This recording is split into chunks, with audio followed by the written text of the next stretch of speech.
नमस्कार, सुस्वागतम, वेलकम, अभिनंदन। मैं हूं आपके साथ आपकी अपनी होसन तो डॉक्टर वायरा की। आपका स्वागत अभिनंदन करती हूं आपके, मेरे और माता रानी के इस यूट्यूब चैनल पर। कैसा है मेरा ये संसार? दीन दुगनी रात चौगनी तरक्की करें, माता रानी की असीम कृपा पर बने, जीवन में कभी कोई मानिए। अगर आप चेहरा पढ़ना जानते हैं, मेरे लिए बहुत पूजनीय है वो लोग जो छठ का व्रत करते हैं। ये इस दुनिया का सबसे मुश्किल आस्था का महापर्व छठी मैया ही दे सकती है। एक औरत ही एक औरत को ताकत दे सकती है। मैंने आपसे ढलते सूरज की बात की, मैंने आपसे खरना की बात करी, मैंने आपसे नहाए खाए की बात करी। अपनी इस वीडियो में अब मैं आपसे उगते हुए सूरज पर आपके इस महापर्व की, आपकी इस तपस्या के पूर्ण होने की वीडियो को शेयर करने जा रही हूँ। कुछ गलती हो तो क्षमा कर दीजिएगा। छठ की पूजा का अंतिम और आखिरी दिन उषा को अर्घ देता है। इस दिन उगते हुए सूरज को अर्घ देने के बाद छठ का व्रत का पारण किया जाता है। इस दिन व्रती महिलाएं सूर्य उदय से पहले नदी के घाट पर, तालाब पर सूरज के उगने की तैयारी कर लेती हैं, पानी में खड़ी हो जाती हैं। इसके बाद भगवान सूर्य देव और मां छठी का इंतजार करती हैं। संतान की रक्षा, परिवार की सुख शांति, धन धान्य के लिए आपको इस दिन व्रती को कच्चे दूध में जल जो है प्रसाद का व्रत पारण करना होता है। इस दिन महिलाएं 36 घंटे तक चलने वाले व्रत को संपूर्ण करती है। कहाँ से लाती है इतनी शक्ति? बाप रे बाप, मैं 24 घंटे का निर्जल व्रत रखती हूँ, उसी में मुझे नानी याद आ जाती है। आप जब सुबह सूरज को जल देती हैं तो किन बातों का ध्यान रखें? सूर्य उगते हुए सूरज को जल देते वक्त आपके चौथे दिन का ये व्रत का चौथा दिन होता है। छठी के चौथे और आखिरी उगते सूर्य को अर्घ देते वक्त आपको इन कुछ खास बातों का ध्यान रखना चाहिए। वैसे देश दिशा काल के हिसाब से सबके अपने अपने रूल हैं। कोई घर में करता है, कोई नदी में खड़े होकर करता है। सूर्य देव को अर्घ देते समय आपका चेहरा हमेशा पूर्व दिशा की ओर होना चाहिए।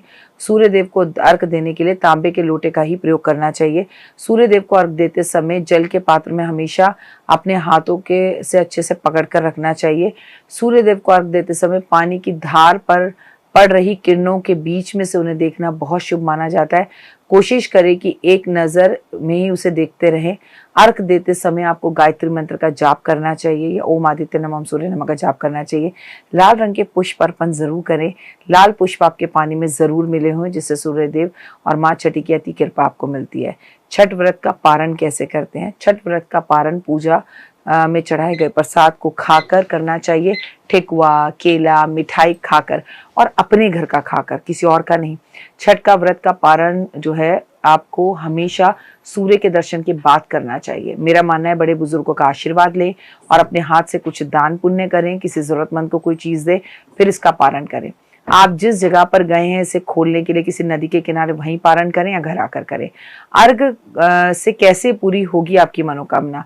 शिक्षा और अपना मन एक जगह पर लगाकर आप क्या करते हैं, पढ़ाई करते हैं ना, जब शिक्षा करने आते हैं तो आपकी शिक्षा भी पूरी हो जाती है। उसी तरह से जब मन लगाकर आप सरकारी नौकरी के लिए या जल्दी विवाह के लिए या संतान के लिए या संतान की उन्नति के लिए इस व्रत को रखते हैं तो आपको भगवान सूर्यदेव ऐसी ताकत और शक्ति देते हैं, और साथ में उनकी बहन छठी मैया जो कि सूर्य की बहन है, वो आपको ताकत दे देते हैं। ये भाई बहन दोनों मिलकर जब आपको ताकत देते हैं तो आपके कार्य सिद्ध हो जाते हैं। और याद रखिए, आपको सूर्य को अर्घ देने के साथ साथ दान करना भी जरूरी है। सूर्य को अर्घ देते समय कुछ चीजें हमसे गलत हो जाती है, वो कभी ना करें। छठी के इस पावन पर्व में सूर्य को अर्घ देते वक्त आपको हमेशा याद रखना चाहिए कि प्लास्टिक की चीजों का इस्तेमाल नहीं करना चाहिए।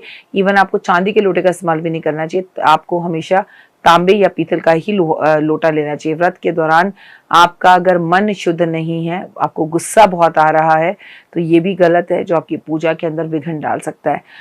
अब जब अर्घ देते हैं उस टाइम किसी से झगड़ा नहीं करना है। जो अर्घ आप दे रहे हैं पानी से, लोटे से, वो धीरे धीरे देनी है। मैं आपको बता दूं, बहुत सारे लोग मिट्टी के बर्तन में भी और मिट्टी के लोटे में भी अर्घ देते हैं। तो मैंने आपसे कहा ना, दिशा काल के हिसाब से सबके घर की अलग अलग कंडीशन है, तो जैसे आपके यहाँ दिया जाता है वैसे दे। पर ये इतना बड़ा व्रत रखने के बाद प्लीज दान जरूर करें, तभी ये चीज आपकी सफल होगी। जय माता दी, God bless you, have a great day. और चैनल को लाइक, सब्सक्राइब, शेयर जरूर करें।